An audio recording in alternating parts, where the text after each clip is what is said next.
Vice President Kamala Harris took part in a live-streamed event in Michigan last night with Oprah Winfrey. Last night's Unite for America event brought together over 100 online groups, including some celebrities. Chris Rock was there, Ben Stiller, Meryl Streep.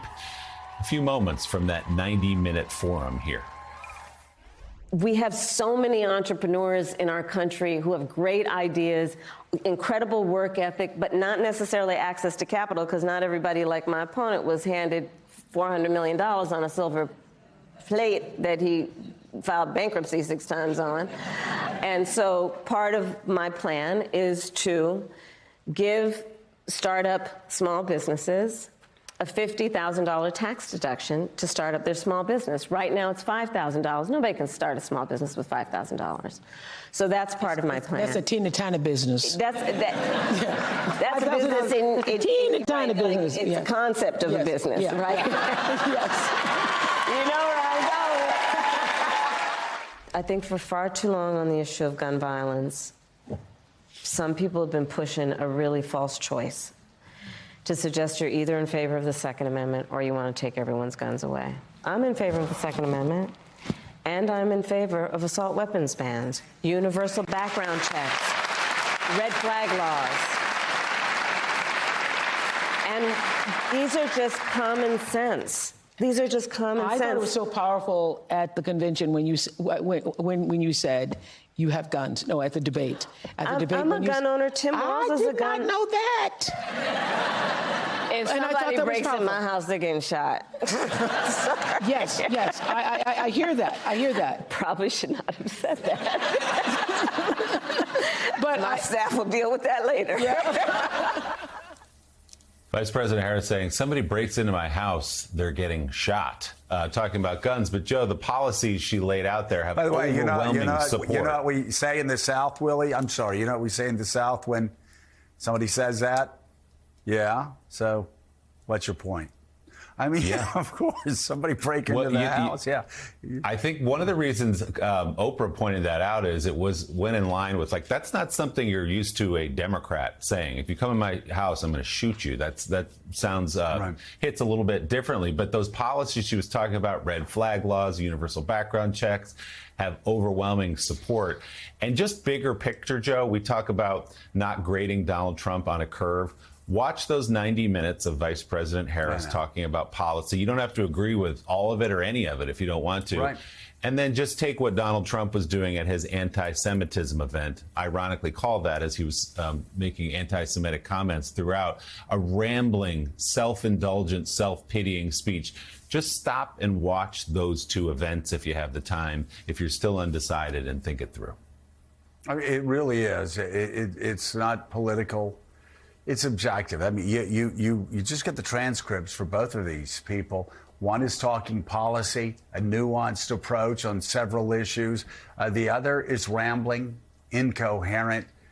Sentences never seem to find a resting place with a period at the end of them.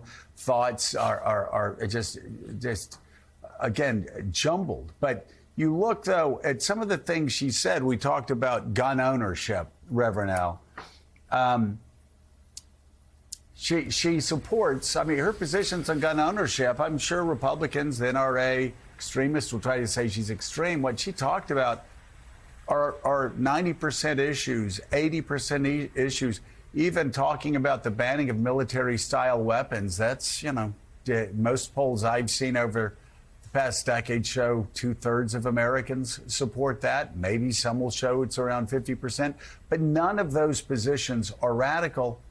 And then you hear her talking about something that I wanted Democrats and Republicans to talk about for a long time, and that is making billionaires and multinational corporations pay their fair share, but telling small business owners, people that run family restaurants, that want to start up a family restaurant, want to start up a family hardware store, entrepreneurs that want to start, a tech company in their garage or their parents' garage, and they have something to build on. She's saying, here, we're going to give you a $50,000 tax credit.